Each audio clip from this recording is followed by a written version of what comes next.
The Dark Dance, how the Targaryen Civil War destroyed Westeros. The seeds of discord. No external enemy could have done to the Targaryens what they did to themselves. Do you understand how a disputed succession plunged Westeros into a bloodbath, and what was left of the dragons when the family's fury turned against itself? Prepare for a deep dive into the darkest page of Targaryen history, where ambition, pride, and the scars of the past united to set a continent ablaze. This is the beginning of the Dance of the Dragons. After Aegon I the Conqueror's legendary conquest, Westeros enjoyed an unprecedented period of peace and prosperity. The Targaryen dynasty, blessed with dragons and with the recognition of its supremacy, united the Seven Kingdoms under a single Iron Throne. Aegon, with his sisters Visenya and Rhaenys, had laid the foundations of an empire, paving the way for a future of greatness. Dragons flew through the skies of Westeros, imposing and majestic, a living symbol of Targaryen power and a constant reminder of their Valyrian origin.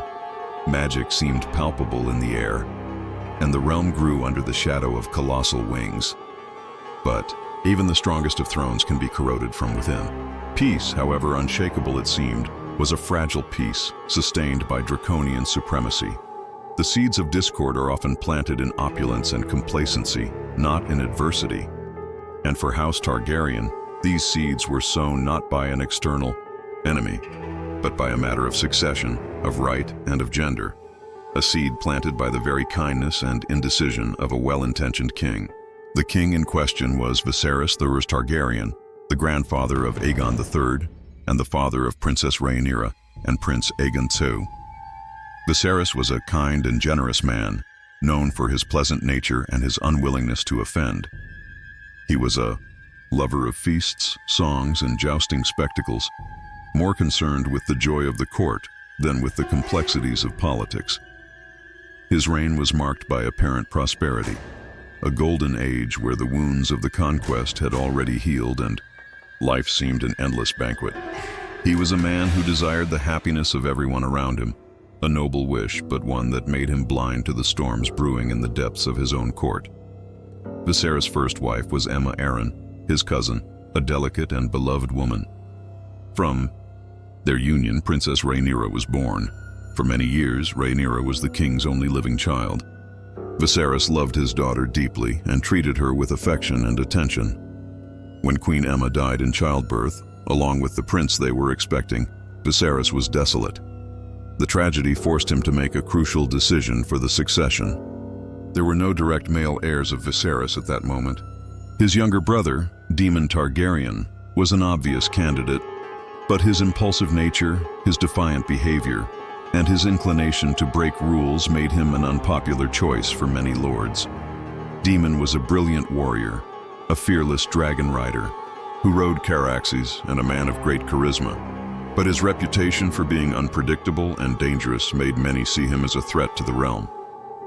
In an act of authority and affection for his daughter, Viserys decided to defy tradition.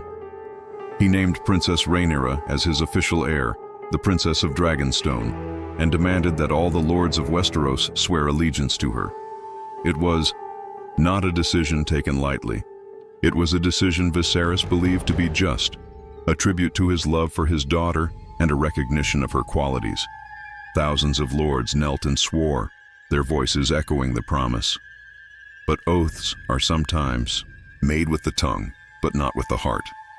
And the hearts of Westeros were, by tradition, inclined to male heirs. Rhaenyra's naming as heir was a silent turning point. She was a strong, intelligent, and spirited woman.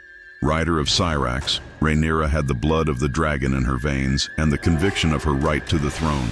She had grown up in court, learning the intricacies of politics and diplomacy. But the realm had never had a reigning queen. The idea of a woman on the Iron Throne was, for many, an affront to the natural order, a challenge to Westeros' ancient traditions. It was an anomaly, one that many hoped would be resolved with the birth of a male heir. And a male heir eventually came. Destiny, or perhaps design, led Viserys to a second marriage. His choice fell upon Alicent Hightower, the daughter of Otto. Hightower, the hand of the king. Otto was an ambitious, cunning man and a master player in the great Game of Thrones. He saw an opportunity to elevate his own house, and with it, his influence over the realm. Alicent, in turn, was a devout, dignified, and intelligent woman who had been Rhaenyra's childhood friend. But friendship, in court, can turn into enmity, as quickly as water freezes in winter. From the marriage of Viserys and Alicent, several children were born. The first was Aegon II Targaryen, a male heir. Next came Helaena, Aemond, and Daeron. The birth of Aegon II, a male child, changed everything. For many, the succession crisis was resolved. The crown should pass to a man, and Aegon II was that. Man, the court divided. On one side, the Blacks, led by Princess Rhaenyra. She had the support of her uncle and husband, Daemon Targaryen, and her offspring with Rhaenyra Velaryon. The so-called princes, Jacaerys, Lucerys, and Joffrey, although their legitimacy was questioned by many. They also had the support of House Velaryon, Westeros' most powerful naval house, with its vast fleet and the dragon sea smoke, ridden by Rhaenyra Velaryon. They represented birthright, the word of the king who had named Rhaenyra. On the other side, the Greens, led by Queen Alicent Hightower and her father, Otto Hightower. They championed the right of Aegon II, the king's male child. They had the support of Westeros' more conservative houses, those who valued tradition above all else. Among their children, Prince Aemond Targaryen stood out, a fierce warrior and a formidable dragon rider, riding the imposing Vhagar, who had been the dragon of Rhaenyra Velaryon, Daemon's deceased wife. They represented tradition, what should be. The court, once a place of feasts and spectacles, transformed into a nest of intrigues and whispers. The rivalries between the two factions were palpable, manifesting in small provocations, accusing, glances, and poisoned words. The children, unfortunately, were not immune to this tension. The rivalry between Rhaenyra's children and Alicent's children exploded in a bitter fight, where Prince Aemond lost an eye to the blade of Lucerys Velaryon, Rhaenyra's son. This incident, a physical and symbolic wound, deepened the chasm between the two factions, making the enmity personal and irreversible. Mother Alicent, in her contained fury, even demanded an eye for an eye, clamoring for immediate justice. But King Viserys, in his eternal quest to avoid conflicts, refused to make a drastic decision. Viserys, in his blind kindness, tried to maintain peace in court. He forbade discussion about the succession, ignored the open conflicts between the families, and insisted on a false harmony. He even tried to unite the factions with arranged marriages, but these ties were forced, not genuine. His indecision, his refusal to face the grim reality, actually fed the monster growing beneath the surface. He believed that by ignoring the problem, it would disappear. But the problem was as real as the Targaryen blood flowing in his children's veins. The legitimacy of Rhaenyra's children was a constant point of friction. Although they were recognized as Velaryons, many whispered that they were bastards, sons of Rhaenyra's lover Harwin Strong. This accusation, though never publicly proven, undermined Rhaenyra's authority and gave the Greens a powerful weapon. Succession to the Iron Throne was not just a matter of blood, but of honor and perception. And the perception of Rhaenyra's children was constantly attacked. And then, the final tragedy. King Viserys I, the peacemaker, the benevolent king, died in his bed in King's Landing. His death should have been a moment of solemn transition, a passage of power. But the way his death was managed transformed into the war's ignition.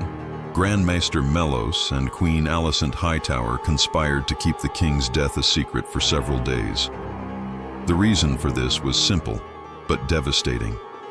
They wanted time to consolidate power and crown Aegon II before the news reached Princess Rhaenyra on Dragonstone. Otto Hightower, Alicent's father, with his cunning mind, had been preparing for this moment for years. He convened the small council, manipulated its members in his favor, and, defying Viserys' express will, declared Aegon II the legitimate heir.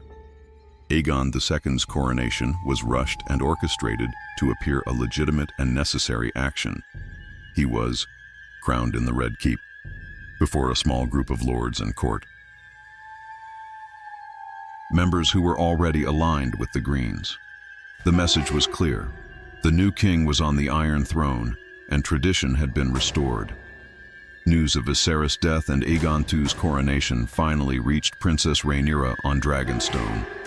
Rhaenyra's reaction was one of shock, fury, and deep sorrow. She had been her father's named heir. Her right to the throne was unequivocal. Now, a usurper, her own half-brother, had stolen what was hers by birthright and oath. Immediately, Rhaenyra convened her own council on Dragonstone. This council, composed of her most loyal supporters, became known as the Black Council. Prince Daemon Targaryen, ever the impulsive warrior, was already ready for battle. He knew there would be no turning back. That war was inevitable. Rhaenyra, still grieving for her father and the betrayal, was crowned on Dragonstone. Her father's crown, King Viserys, was placed on her head, a symbol of her undeniable right. War now was imminent. The Blacks possessed the majority of dragons and dragon riders, an overwhelming advantage in the air. They had the support of the wealthy and powerful houses Velaryon, Arryn, Baratheon, and Stark. The Greens held the Iron Throne, the wealth of King's Landing, and the support of powerful houses, like the Lannisters and the Hightowers. The war would not be fought by armies alone, but by dragons, and this would make it unlike any war Westeros had ever known. The first blood, the true catalyst for the fury that would follow, was shed in the skies above Storm's End. Rhaenyra's first actions as queen were to send her sons on diplomatic missions to secure the support of her allies. Prince Jacaerys Velaryon flew to the Vale in the north to secure oaths of allegiance. Prince Lucerys Velaryon, the young man who had taken Aemon's eye years earlier, was sent to Storm's End to gain the support of House Baratheon. Storm's End was the home of Lord Boros Baratheon, a crude and impulsive man. Lucerys arrived at the fortress on his young dragon Arax, small and agile, but still not fully grown. To his surprise and horror, he found another visitor at Storm's End, Prince Aemond Targaryen, the very man who had lost an eye to Lucerys' blade.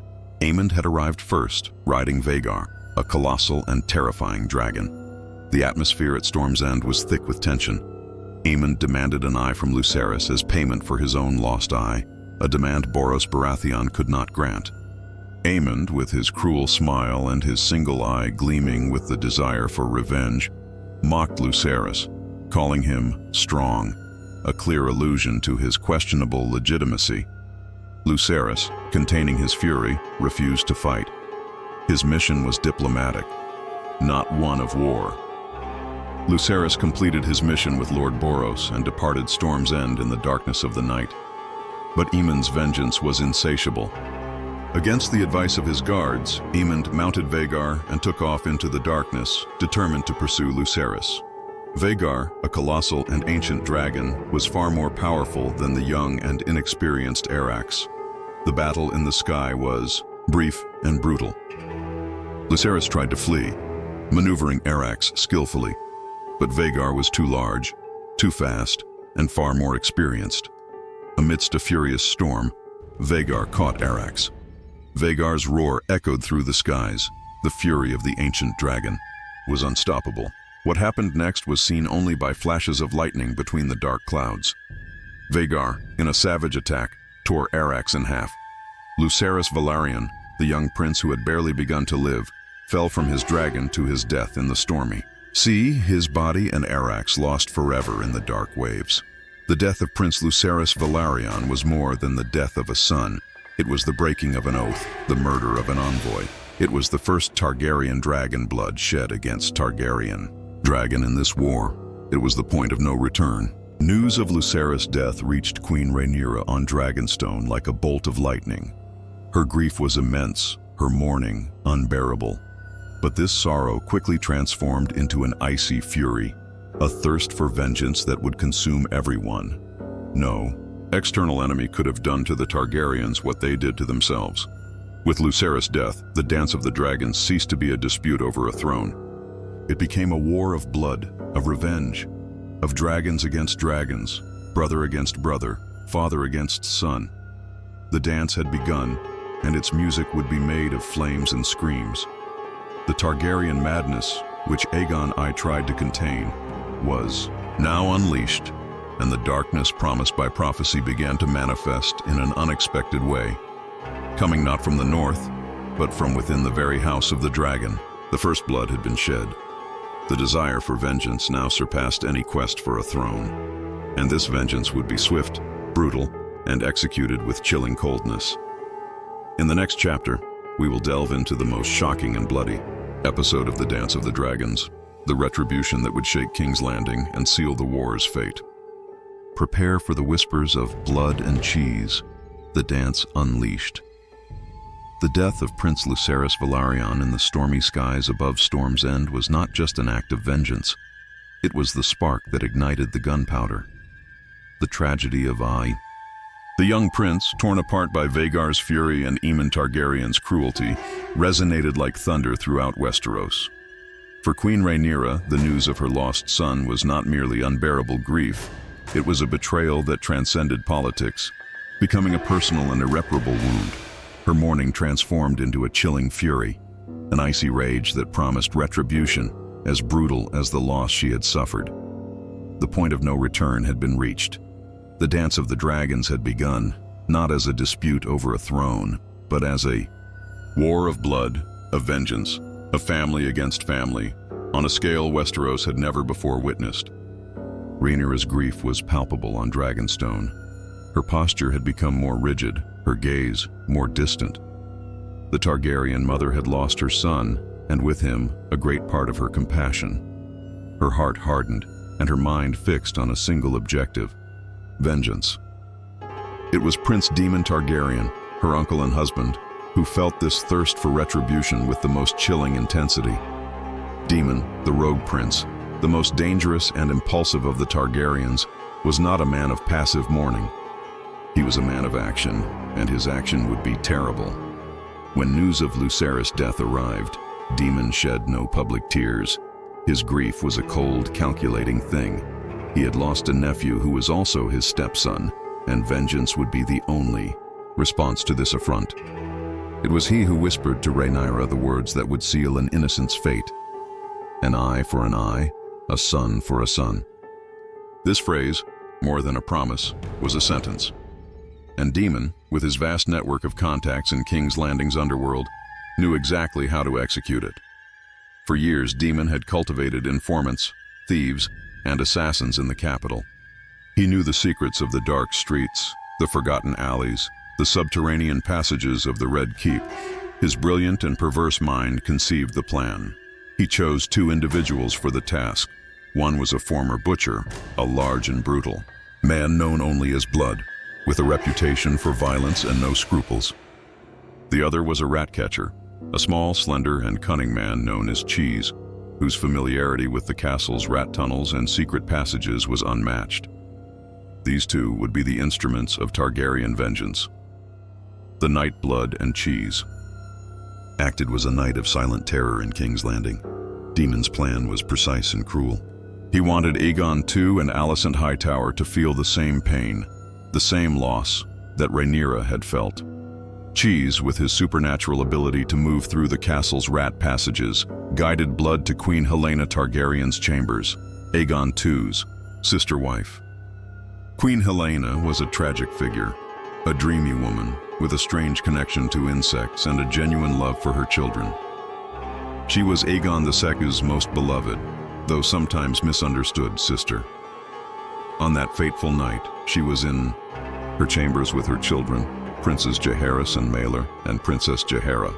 The assassins emerged from the shadows, surprising the guards and overpowering the servants. The scene that followed was the darkest point of the Dance of the Dragons. Blood and Cheese confronted Helaena, demanding that she choose which of her children would die. The unspeakable horror of that choice, the cruelty of forcing a mother to decide, was a psychological torture as great as the physical violence. Helaena, in her desperation, offered herself, offered her own life, begged for her children's lives. But the assassins were inflexible. Their orders were clear: a son for a son. In her agony, Helaena, trembling and weeping, pointed to the youngest, Prince Maelor, still a baby. She did so in the hope in the desperate illusion that the babe's tender age would spare him. But cruelty knew no bounds. Blood, without hesitation, drew his blade and murdered Prince Jaehaerys, the eldest, Aegon II's heir, right there, before his mother's and brother's eyes. Helena's scream echoed through the castle, a wail that tore through the Red Keep's heart, a sound that would forever mark her soul and Targaryen history. The murder of Prince Jaehaerys, King Aegon II's male heir, shook King's Landing to its foundations. The news spread like wildfire, an inferno of horror and fury that consumed the city. Aegon II's grief upon seeing his dead son was as deep as Rhaenyra's. His fury, however, was hotter and less contained. He had lost his son, his heir, in such a brutal and personal way. The war, which had once been a political dispute, was now a family vendetta, an insane race towards mutual annihilation. The Greens' response was immediate and merciless. King Aegon II, in his grief and fury, ordered a relentless hunt for blood and cheese. Criston Cole, the Hand of the King and a brutal warrior, led the chase. The city of King's Landing was turned upside down. Many of Daemon's spies and his underworld contacts were captured, tortured, and executed without trial. The innocent also suffered.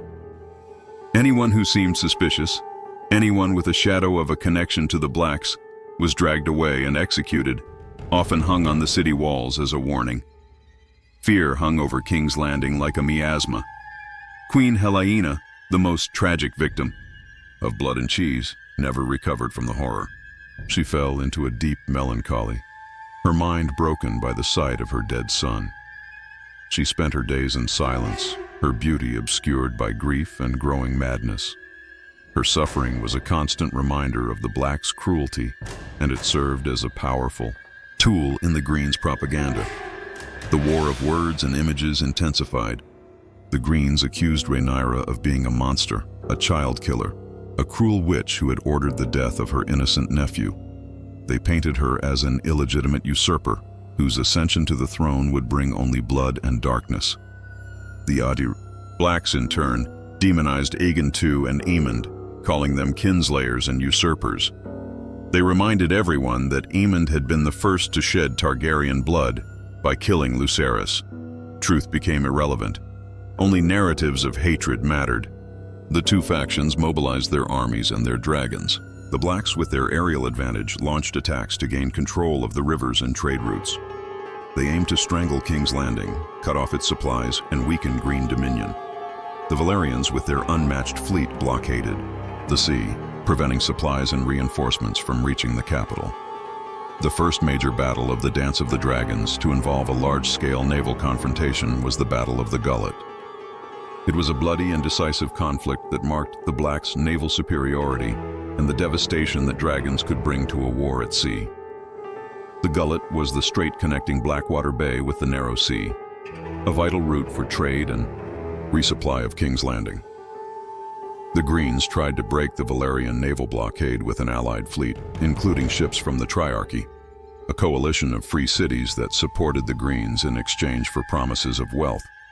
The Valyrian fleet, under the command of Corlys Velaryon, the Sea Snake, was the most powerful in Westeros, with fast and well-armed ships. But the Green Fleet was numerous and came with the fury of mercenaries. The battle was a chaos of fire and splintered wood. Ships collided, men fought on slippery decks, and the smell of smoke and blood hung in the air. But the decisive factor was the dragons. Jacaerys Velaryon, Rhaenyra's son, riding Vermax and other black dragon riders, plunged from the sky onto the enemy fleets. Dragons spat fire, igniting ships in seconds, turning boats into floating torches. Terror spread among the sailors, who had no defense against the winged beasts. The sea turned red with the blood of the fallen. The Green Fleet was annihilated. Most of their ships were burned, their crews decimated. It was an overwhelming victory for the Blacks, which secured total control of the sea routes to King's Landing. However, the victory came at a high price. Jacaerys Velaryon, reckless in his battle fervor, dove too low over the enemy fleet and was hit by a scorpion bolt. He and Vermax fell into the sea, their deaths a devastating blow to Rhaenyra and the Black Cause. The war had stolen yet another of her children. Rhaenyra's grief and fury deepened even further. Other battles followed, with dragons fighting dragons in the skies of Westeros. The battlefield was no longer restricted to the ground. The skies became an arena for the winged monsters. Prince Aemond, riding Vhagar, became the terror of the sky for the Blacks, burning armies and villages and defeating several black dragons in aerial duels. He was winged death, the shadow of terror. Other Targaryen dragons, which had no riders, were also brought into the fight. Some of them, like Vermithor and Silverwing, were ancient and powerful beasts that had been ridden by Targaryen kings in the past. New riders were found among Targaryen bastards called dragon seeds to help balance the scales. Ordinary men and women with dragon blood, who did not expect it, suddenly found themselves atop fire-breathing beasts thrown into the midst of war. These dragon duels were horrifying spectacles of power and destruction.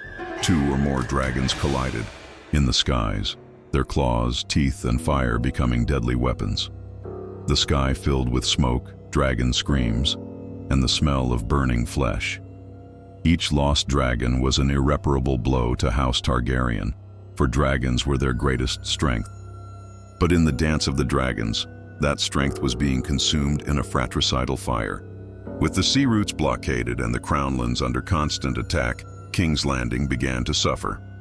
Food and supplies were scarce, and paranoia and fear spread among the population.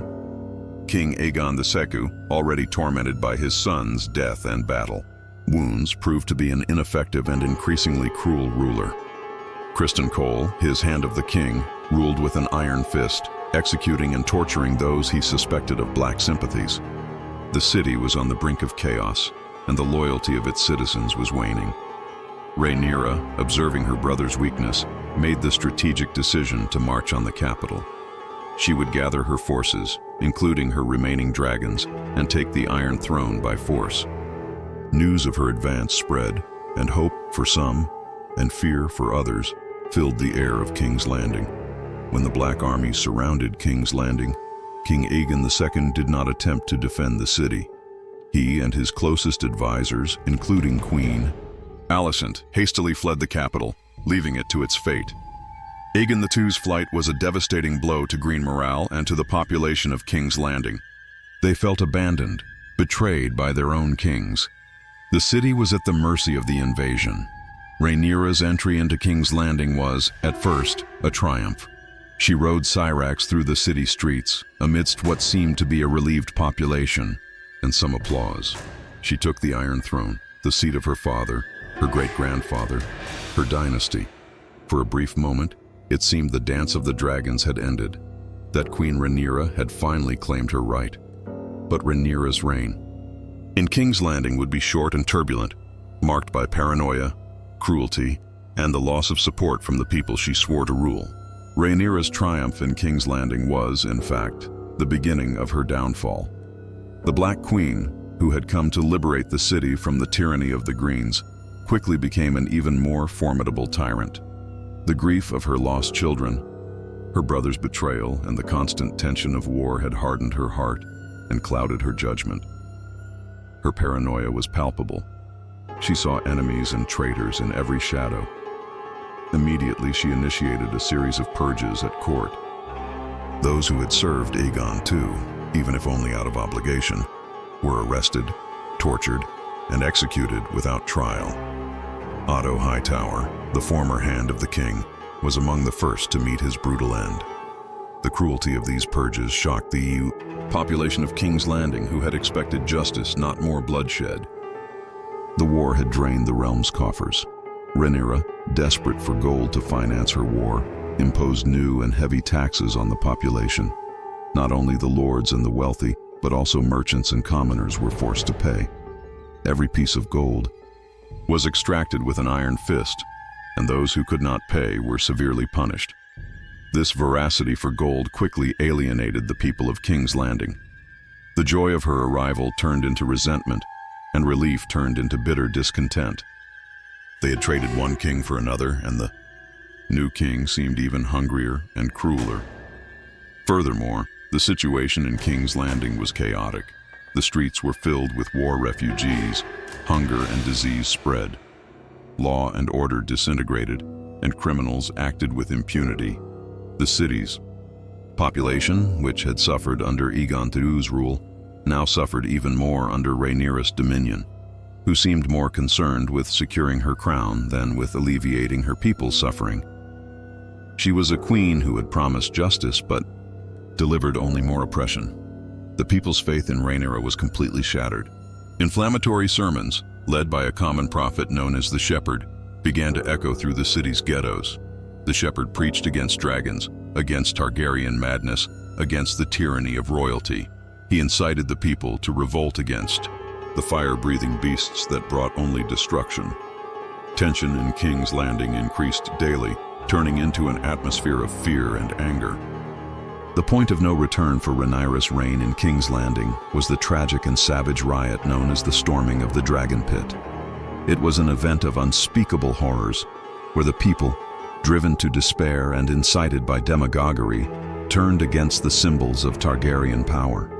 Dragons, once the glory of House Targaryen, were now perceived as winged plagues, demonic creatures that brought only fire and death. The Shepherd, with his inflammatory oratory, incited the mob. Thousands of commoners, armed with anything they could find, knives, axes, spears, stones, and even their bare hands, marched to the Dragon Pit, the colossal structure that housed Rhaenyra's beasts. The scene inside the Dragon Pit was a chaos of terror and madness. The mob, in its blind fury, ignored the deadly dangers of the dragons. They stormed the pit, determined to kill the beasts they believed were the cause of their suffering. The dragons, chained and trapped in their lair, tried to defend themselves. Syrax, Rhaenyra's dragon, was there, along with Dreamfire, Shrykos, Morgul, and Tyraxes. It was a brutal and unequal battle. The dragons, even chained, killed hundreds, burned and tore apart the mob. But the number of attackers was overwhelming, and their fury untamed. One by one, the dragons fell. Shrykos was stabbed multiple times. Morgul had his head crushed by a giant rock. Tyraxes was brought down by a wave of commoners. Dreamfire, one of the oldest and wisest dragonesses, fought bravely, but succumbed to hundreds of wounds. Syrax, Rhaenyra's dragon, in a final act of desperation and loyalty, broke her chains, but was quickly overwhelmed by the enraged mass and killed. The storming of the Dragon Pit was a turning point in the dance. House Targaryen lost much of its aerial force in a single night, not to enemies on the battlefield, but to its own people. It was a devastating and symbolic blow. The power of the dragon, which had conquered Westeros, was now being destroyed by the hands of common men, by those who were supposed to be protected by it. Rhaenyra watched from afar, helpless, the annihilation of her greatest strength and the symbol of her glory. After the storming of the Dragon Pit, Rhaenyra's reign in King's Landing collapsed. The city was in anarchy. The streets were dominated by gangs and looters. Terror and hunger were widespread. Rhaenyra, realizing she had lost the city, that the people had completely turned against her, was forced to flee. Her escape from the Red Keep was chaotic and humiliating. She escaped in Maechtacion, the darkness, dressed as a commoner, with some of her last loyalists. She had arrived in King's Landing in a spectacle of dragon and triumph, and now she fled like a thief in the night, abandoned by her own people. The queen who had claimed the Iron Throne with such fervor now lost it to chaos and betrayal. The grief of Lucerys and Jacaerys, the cruelty of Blood and Cheese, and the loss of her dragons had transformed her into a tragic and isolated figure. She had become the Queen of Ashes, and her final downfall was only a matter of time. The burden of Aegon's prophecy, the need for a unified realm, had been completely forgotten amidst the fire and madness of the Civil War. The dance was far from over. Rhaenyra, the queen who reigned for only 6 months in King's Landing, was now on the run, her realm in tatters and most of her dragons dead. But destiny, in its cruelty, still held one last bitter end for the Black Queen. In the next and final chapter of this saga, we will delve into the bitter epilogue of the Dance of the Dragons, the Queen's death, the King's return, and the devastating consequences that would forever change the fate of House Targaryen and Westeros. Prepare for the end of the dance, the bitter epilogue and the shadow of the future. Queen Rhaenyra, once the Princess of Dragonstone, her father's named heir, was now in flight. Her grand entry into King's Landing had transformed into a humiliating exit, and the people's applause had been replaced by shouts of hatred and flung stones. She had lost the capital, her people, most of her dragons, and the sanity of her ambition seemed to consume her soul. Accompanied by a handful of loyalists, including her youngest son, Aegon the Younger, future Aegon III, she embarked on a cargo ship, desperate to find refuge on Dragonstone, the home of her ancestors, the only fortress she believed still loyal to her. The journey to Dragonstone was a voyage of despair and deprivation. Rhaenyra was broken, her soul corroded by the pain of losses and betrayals. The once vibrant Black Queen was now a shadow of her former self, marked by sorrow and paranoia. She dreamed of returning to Dragonstone, of finding solace and strength in her ancestral castle, surrounded by her last supporters. However, destiny, or perhaps the cruelty of the great Game of Thrones, still held one last bitter betrayal for her. Upon disembarking at Dragonstone, Rhaenyra found a fortress that was an empty echo of its former glory. The black banners still fluttered on the towers, but the atmosphere was cold and silent. There was no warm welcome she had expected, nor smiles of unwavering loyalty. The island's garrison had been corrupted.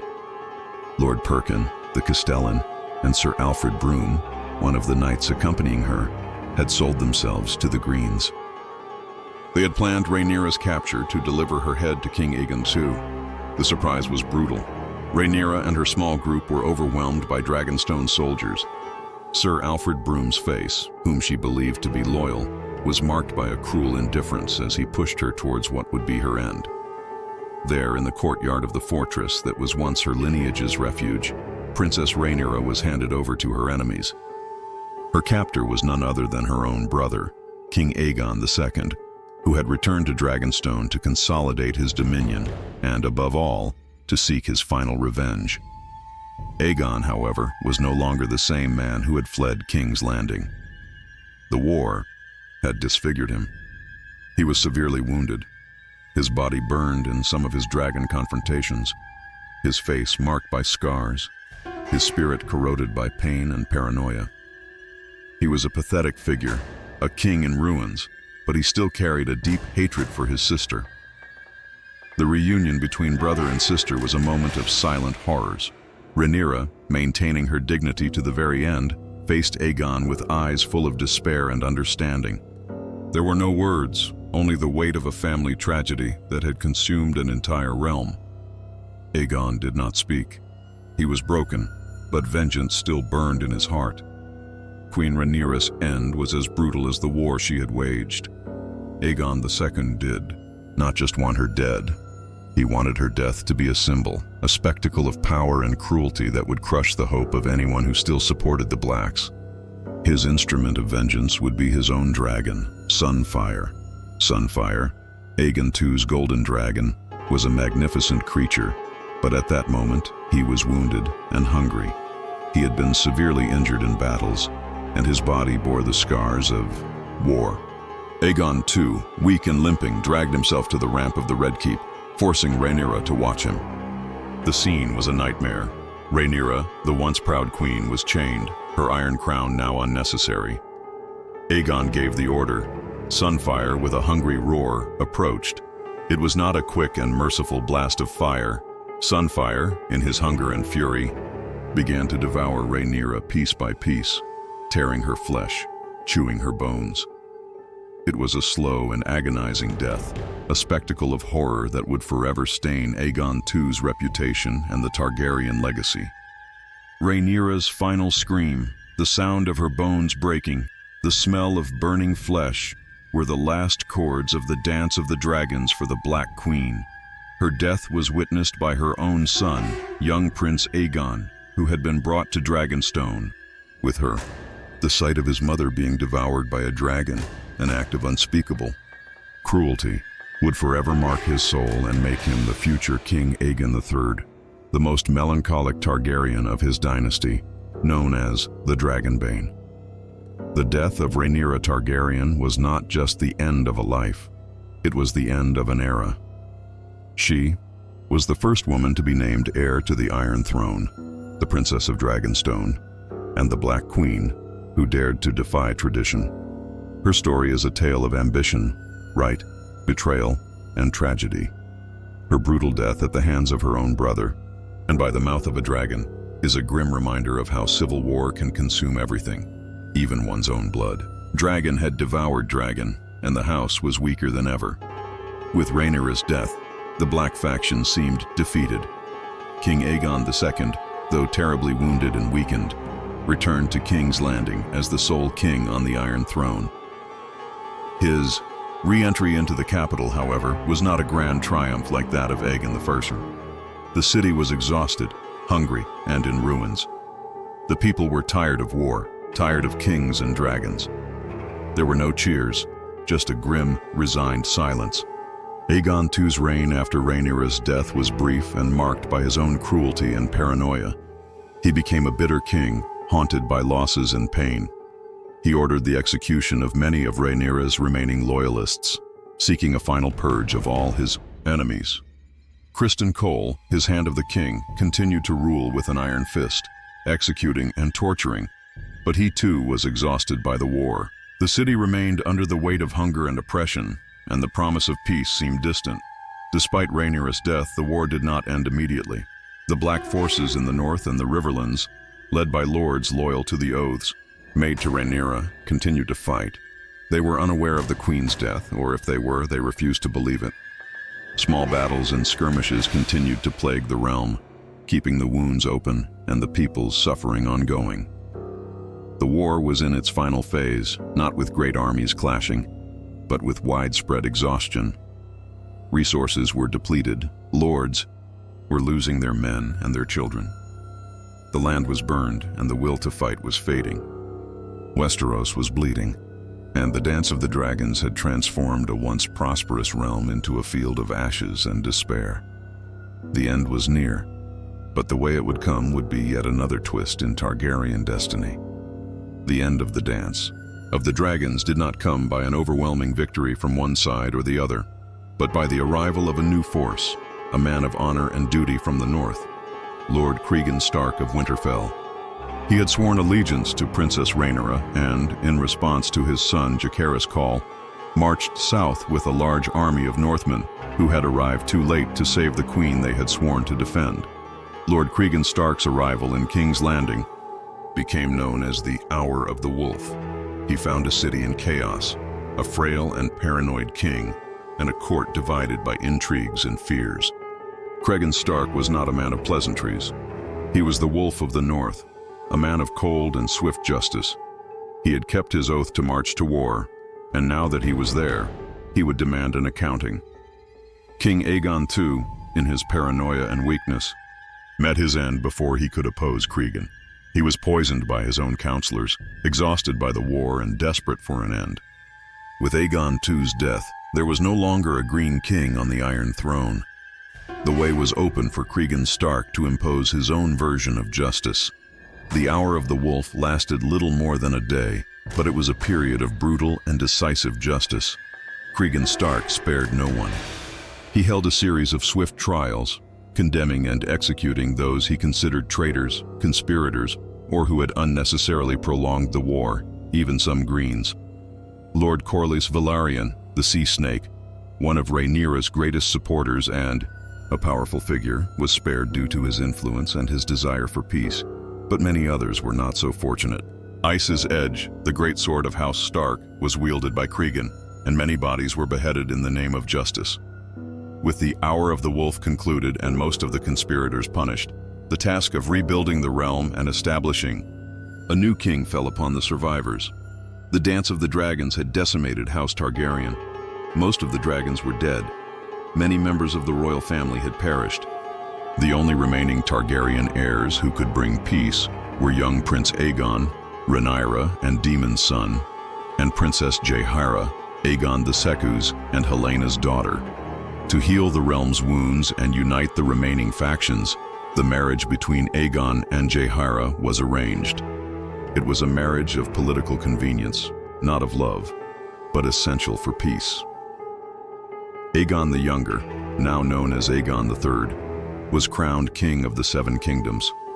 His reign would begin under the shadow of the tragedy he had witnessed in his childhood. He would be known as Aegon the Dragonbane, a melancholic and silent king, haunted by the memories of the dance. The consequences of the Dance of the Dragons were devastating and changed the course of Westeros history forever. House Targaryen, once at the peak of its power and glory, was severely weakened. Its line of succession was fractured, its riches depleted, and its aura of invincibility destroyed. They had proven themselves as mortal as any other noble house, and their internal madness had cost a terrible price. But the deepest and most irretrievable consequence of the dance was the near extinction of the dragons. The dragons, which had been the foundation of Targaryen power, were cut down in combat against each other, or massacred by the people's fury. By the end of the dance, only a handful of sickly and weak dragons remained, which would die in the following years, unable to breed or thrive. The last dragon died during Aegon III's reign, leaving House Targaryen without its winged beasts for the first time in centuries. This had a direct impact on the prophecy of Aegon the Conqueror. The vision of a long night coming from the north and the need for a dragon king to unite men against this threat became infinitely harder to fulfill without dragons. The Civil War had annihilated the greatest tool the Targaryens possessed to fulfill their destiny, leaving the realm unprepared for the true enemy. The Dance of the Dragons left Westeros in ruins. The population was decimated by war, hunger, and disease. The lands were burned, the riches depleted. Trust in the noble houses and the crown itself was shaken. The war had left deep scars on the realm's psyche, teaching a bitter lesson about the price of unchecked ambition and fratricidal war. The Dark Dance was a tale of fury, betrayal, and blood, where House Targaryen itself destroyed what Aegon had built. It was not external enemies who brought them down, but the internal poison of a dispute over a throne and the madness that ran in their veins. The sound of dragons roaring in combat is now just a distant echo, and the shadow of their power has dissipated. The prophecy of ice and fire still hung over Westeros, but now the Targaryens would have to face it without their greatest weapons. From dragon kings to dreaming princes. Next, we will investigate the most enigmatic figure of Robert's rebellion, Rhaegar Targaryen. Was he a hero or a villain? And what was the true song he was trying to sing in a world already stained by dragon? Madness? Prepare to uncover the secrets of a prince who forever changed the fate of Westeros.